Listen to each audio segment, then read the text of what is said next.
0.75 वरून राहणारी मुलं इथे. मी स्वतः 2019 पासून तयारी केली आहे. 2020ची म्हणजे 2019ला माझं ग्रॅज्युएशन झालं. 20ला पहिली प्रिलिम्स होती, पण लॉकडाऊन लागलं. मग नंतर परत खूप दिवसानंतर 4 सप्टेंबर 2021ला प्रिलिम्स झाली आणि माझी पहिलीच होती ती. आणि त्याच्यामध्ये ती PSIला बसली. PSIचा कट ऑफ होता आणि त्याची पण 1 वर्षांनी मेन्स झाली, कारण ट्रान्सजेंडरचं आरक्षण होतं. 1 वर्ष परत मेन्स लांबली, मग मेन्स झाली. मग 1 वर्षानंतर झाली, म्हणजे 22ला मेन्स झाली. मग नंतर 24ला त्याच्यानंतर 24ला आमचं ग्राउंड झाला आणि तिथे मग PSIच्या ग्राउंड म्हणजे मी मेन्स क्वालिफाय झाली. आणि मग नंतर फिजिकलला 1 सेकंदाने 6 मार्क्स झाले आपलीला, कारण 60ला क्वालिफाय होतं, तिथे 1 सेकंदाने राहून गेली. त्याच्यानंतर 23ला पण आपलं ग्रुप C साठीच तिथे टायपिंग टेस्ट डिस्क्वालिफाय झाली. म्हणजे सर्व गोष्टी त्यावेळेस माझ्या हातामध्ये 2 गोष्टी होत्या, PSI पण होता आणि ग्रुप Cचं पण हे होतं. तर दोन्ही ठिकाणी झालं नाही. मग ही 24ची ॲड आहे. मग 24च्या ॲडची पेपर 25ला झाला. त्याच्यानंतर मग प्रिलिम्स झाली, मेन्स, मग नंतर टायपिंग टेस्ट पण झाली. मी मागच्या वेळेस डिस्क्वालिफाय होते, मला तो फोबिया होता, तर मी ह्यावेळेस पास होती का नाही. मग त्याच्यानंतर पास झाली. 26 फेब्रुवारीला आमची टायपिंग टेस्ट झाली 2026ला आणि आत्ता त्याचा रिझल्ट लागला फायनल. तर आता सोपं तर नाही एवढं इथपर्यंत, 2019 पासून ते 2026 पर्यंत. त्यात पण 2018 पासूनच, म्हणजे मी जेव्हा लास्ट इयरला होते तेव्हापासूनच अभ्यासाला सुरुवात केली. इथे असं आहे, भेटलं तर खूप काय भेटतं, नाही काहीच भेटत नाही. एकतर आहे तर तुम्ही काही पण ग्रुप C असो, ग्रुप B असो, छोटी मोठी काही पण भेटलं ना तर खूप असतं. नाही तर खूप लोक बोलतात मग इतके वर्ष करताय तुम्ही, आणि नेहमी म्हणतात MPSCला 8, 9, 10 वर्ष का लागतात. पण याच्यामध्ये हे एकच पेपर नसतं ना, प्रिलिम्स असते, मेन्स असते, नंतर मग फायनल असतं, फायनल रिझल्ट असतो. मग PSI असलं त्याला फिजिकल असतं. मग आता ग्रुप Cची टायपिंग टेस्ट आम्ही हे केली, म्हणजे आता ठेवली नाही त्यांनी, पण मी 23ला स्वतः मला 22 मार्काची लीड असून टायपिंग टेस्ट डिस्क्वालिफाय झाल्यामुळे मी तिथे पास नाही झाली. तर ह्यावेळेस आता आमच्या वेळेस पण होतीच 24ला टायपिंग टेस्ट, आता तर नाहीच आहे. आता असंच आहे का मेन्सला तुम्हाला स्कोर पाहिजे, प्रिलिम्सला ठीक आहे तुम्ही होऊन जाशाल, पण मेन्सला तर टायपिंग टेस्टमध्ये पण काही लोक डिस्क्वालिफाय झाले जे माझ्या पुढे होत्या मुली किंवा काय. पण आता डायरेक्ट प्लेन आहे, तर डायरेक्ट तुम्ही मेन्सचे मार्क्स पाडायचे आणि पास व्हायचं, असंच मध्ये काहीच नाही. फक्त PSIलाच आपल्याला फिजिकल. तसं ग्रुप Bचं पण तसंच आहे. ASO झालं, STI झालं, त्याला पण प्रिलिम्स आणि मेन्स. तुम्ही प्रिलिम्सला होऊन जाशाल, तुमचं 50, 55, 52 किंवा असं मेरिट लागतं. मुलांचं 55+ लागतं. आता पेपर हार्ड येत आहे, त्यामुळे खूप जास्त काय तुम्हाला 65 मार्क्सची गरज नाही आहे. तुम्हाला 55, 50, 60मध्ये असले तरी पण तुम्ही प्रिलिम्स पास होणार. पण मेन्सला तसं नाही आहे, तुम्हाला मेन्सला 280, 290 तरी पाहिजेच. म्हणजे सेफ स्टोर असतो तुम्हाला STI होण्यासाठी, हे होण्यासाठी. आणि पेपर 1 आणि पेपर 2 असतो तिथं, आणि GSचाच पेपर आहे. पहिले आम्ही कायदे केले 2 वर्ष, 2022ची ॲड होती ती, आणि 20ला पण का एवढं 2-3 वर्ष. 23 पासून त्यांनी डायरेक्ट हे आपलं हे GS पासूनच सुरुवात झाली. तिथं PSI नाही ठेवलं सेपरेट, किंवा ASOला पहिले पॉलिटी असायचा सेकंड पेपर, STIला इकॉनॉमिक्सचा सेकंड पेपर असायचा, तसं काहीच नाही ठेवलं. आता डायरेक्ट सगळं GSच आहे 2023 पासून. त्यामुळे आता असं आहे की तुम्हाला GS सेकंड पेपरवर तर फोकस करावाच लागणार, जो तुम्हाला प्रिलिम्सला पण आहे. पण एवढंच त्यांनी मॅथ रिझनिंगचं वेटेज वाढवलंय. पहिले ते 15 मार्क्सला होतं जेव्हा आम्ही प्रिलिम्स द्यायचो, नंतर ते आता 20 मार्क्सला, परत मेन्सला 22 मार्क्सला आहे. त्यावर पण तुम्हाला हे करावं लागणारच आहे. आणि पॉलिटी झालं, इकॉनॉमिक्स झालं, ते पण आता पॉलिटी पण पहिले 10 मार्क्सला होतं, आता ते 15 मार्क्सला केलंय. तसं इकॉनॉमिक्स पण 15 मार्क्सला आहे. त्यावर पण तुम्हाला क्लासच्या नोट्स असतीलच तुमच्या त्यामधून. म्हणजे मला एक म्हणायचं का GS तुम्ही स्ट्रॉंग करून ठेवा, प्रिलिम्सलाच करून ठेवा. म्हणजे आता क्लासेसमध्ये जेवढं होत असेल सर्व गोष्टी, तर एक हे तर मेन्सला जाऊन तुम्हाला पेपर 1 करायचा आहे, त्याच्यामध्ये मराठी इंग्लिश आहे, 50-50 मार्क्सचा सिलेबस आहे. तिथे तुम्ही पेपर 1 करत बसाल तर GS करणार. त्यामुळे आता तुमचे जे बॅचेस चालू आहे, जे आता तुमचं प्रिलिम्सचं चालू आहे, जे स्टार्ट पासून झालंय, तुम्ही आत्ताच तुमचं प्रिलिम्स म्हणजे आपला पेपर 2 आत्ताच एवढं चांगलं करून ठेवा ना, तर नंतर तुम्हाला मेन्सला गेल्यानंतर फरक नाही पडला. कारण तुम्हाला मेन्सला पेपर 1ला जर 80 पडले आणि पेपर 2ला 40च पडले, 50च पडले, तर तुम्ही रिझल्टमध्ये नाही येते. आणि झालंय तसं आत्ताची जी आणि मेन म्हणजे त्याच्यामध्ये टेक्निकल इश्यू आपलं, म्हणजे टेक्निकल ॲड झालंय, जे आपलं सायन्स आणि टेक आहे, कम्प्युटर आहे, त्याचे पण 5-5, 8 प्रश्न हे झाले. सायन्स आणि टेक्नॉलॉजी म्हणतात त्याला. मग हे झालंय का तुम्हाला सेकंड पेपर पण तेवढाच पाहिजे जेवढा पेपर 1 आहे. तर प्रत्येक जण म्हणतं का पेपर 1 वरतीच तुम्ही फोकस करा, हे करा.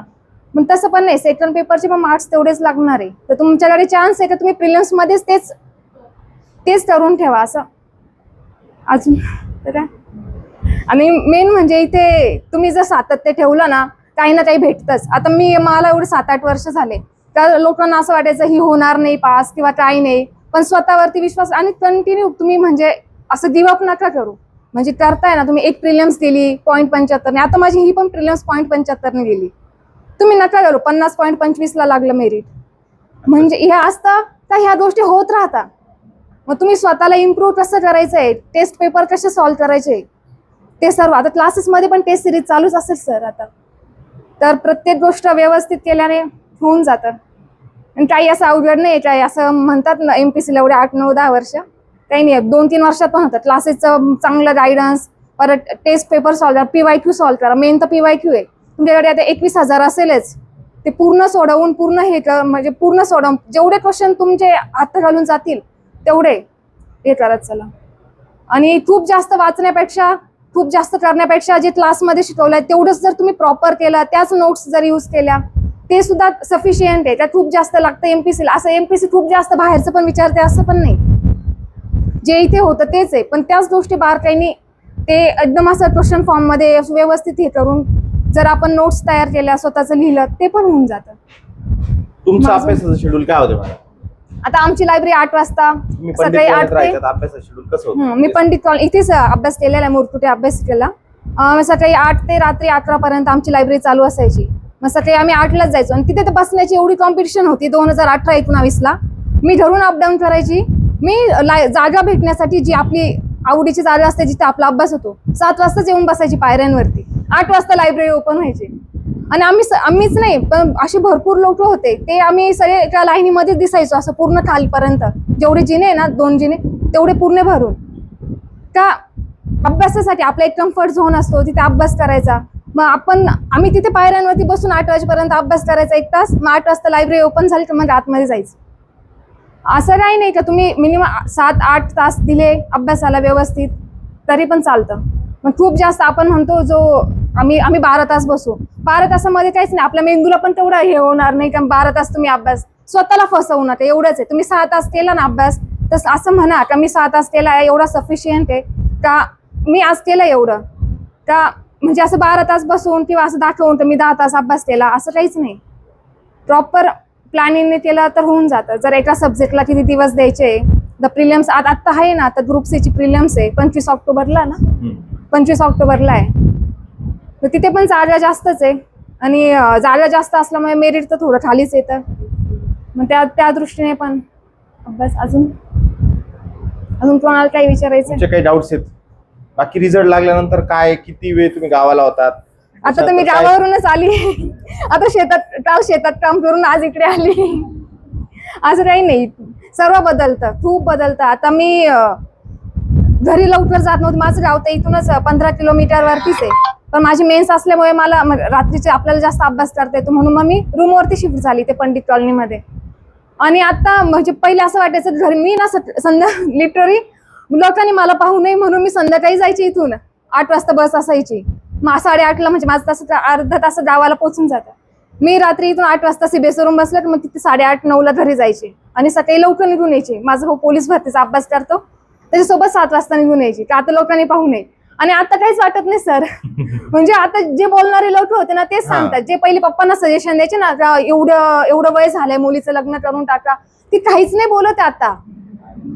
दीदीची जॉईनिंग कधी असं म्हणतात, दीदीची जॉईनिंग कधी, दीदी दिली नाही का अजून, म्हणे दीदीला कुठे भेटलं काय, लक्ष राहू द्या आमच्यावरती, असं पण म्हणतात डायरेक्ट. जे नावं ठेवायचे, जे बोलायचे तर तुम्ही तुमच्या मुलीचं लग्न करून टाका. आता माझ्या बॅचची मी एकटीच मुलगी लग्नाची राहिलेली होती. तर म्हणजे पप्पांना एवढं टॉर्चर. मग पप्पा मला तेच कशाला, टायपिंग टेस्ट होती, म्हणजे मी प्रिलिम्स पास झाली, मेन्स पास झाली, माझी टायपिंग टेस्ट होती ज्या दिवशी, आणि मला आधीच ऑलरेडी मी टेस्ट डिस्क्वालिफाय होती, म्हणजे नापास झालेली होती. मी टेस्टला जायचं आणि मला पप्पा आदल्या दिवशी म्हणतात का नाही हे आत्या मामा असं म्हणताय किंवा नातेवाईक असं म्हणताय, शेजारचे असं म्हणताय का किती दिवस ठेवता. माझी उद्या टायपिंग टेस्ट, मला मुंबईला जायचंय, आज संध्याकाळी निघायचंय मला, आणि असं म्हणताय. म्हणजे तिथे म्हणजे टायपिंगचं प्रेशर त्यात आधीच डिस्क्वालिफाय झालेली होती आधी, त्याच्या आधी, आणि आता असं म्हणताय घरचे. तर खूप आहे म्हणजे. आणि ह्या सगळ्या गोष्टी बदलतात रिझल्ट नंतर. काहीच नाही, कोणी जे नावं ठेवतात ना ते स्वतःहून. एवढे फोन आले का ज्यांनी मला आधी सर विचारलं पण नाही, तू उपाशी आहे, तू काय अभ्यास केला, जे वडिलांना सांगायचे इतक्या वर्षापासून मुलीला नाशिकला ठेवलंय कशासाठी, मग अजून पास झाली नाहीये, तर तुमचं काय आहे नेमकं. म्हणजे पण माझे आई वडील खूप चांगले होते, त्यांनी पण शेवटपर्यंत कधी लोकांचं जास्त ऐकलं नाही का. म्हणजे पप्पा व्हायचे कधी काही त्यांच्यावरती लोकांचं जरा हे होऊन जायचं, तर आई नाही. माझा भाऊ झाला, बहीण झाला, सर्वांनी सांभाळून घेतला. आणि तुम्ही स्वतः जर प्रामाणिक असाल ना अभ्यासाशी, तर लोकांचं काहीच नसतं, काहीच नाही. तुम्ही स्वतः अभ्यास केला ना, काही नाही.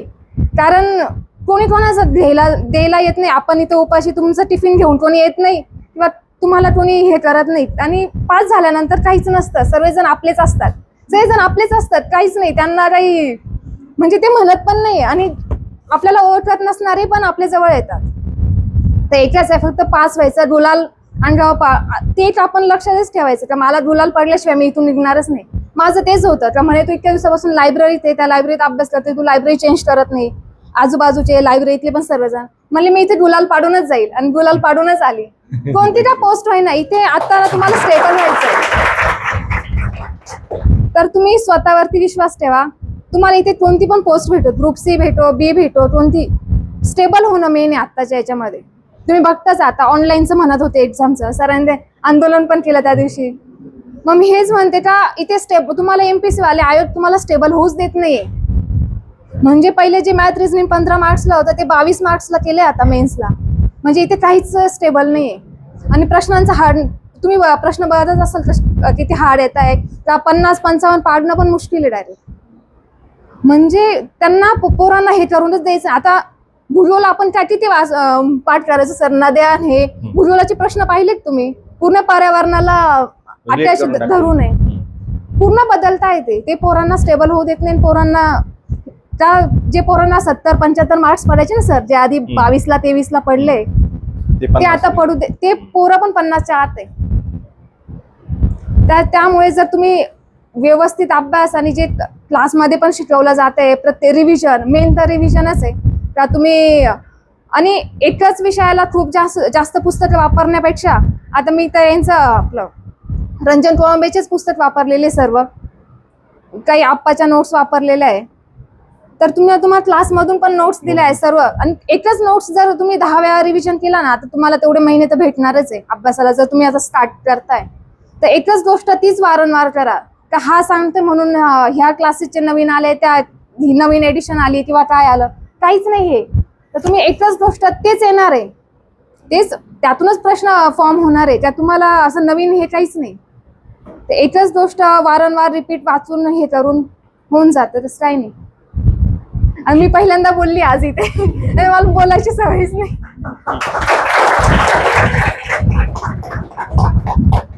बघा, या ज्या गोष्टी तुमच्यापर्यंत पोहोचल्या पाहिजे की नक्की रिअल किती अभ्यास करायचे तुम्हाला माहिती पाहिजे, की स्ट्रगल किती आहे. ठीक आहे, बघा थोडा कोणाला वेळ जास्त लागतो, थोडाला वेळ कमी पण लागू शकतो, पण तुमचं मेहनत किती सातत्यपूर्ण हे सगळ्यात महत्वाचं वाक्य. मेहनतच. हा, ही कंटिन्युटी टेस्ट सिरीजला पण होती, त्यावेळेस कंटिन्यू टेस्ट देणं, अभ्यासाला बसणं, या सगळ्या गोष्टी रोज कंटिन्यू अभ्यास देणं, अभ्यास करणं हे जमलं म्हणून ती आज इथे उभी. तुम्हाला पण या गोष्टी तुमच्या ब्रेनमध्ये फिक्स झाल्या पाहिजे की एवढा अभ्यास करावा लागतोय, आणि तो अभ्यास केल्यानंतर तेवढ्या मार्क्स पण तुमचे वाढले पाहिजे. फक्त बसणं महत्वाचं पण आलं पाहिजे त्यातून, तुमचे मार्क्स कन्वर्ट झाले पाहिजे, हे लक्षात घ्या. म्हणून आपण ज्या टेस्ट घेतो त्या स्कोर तुमचा वाढत गेला पाहिजे, सगळ्यात महत्वाची गोष्ट.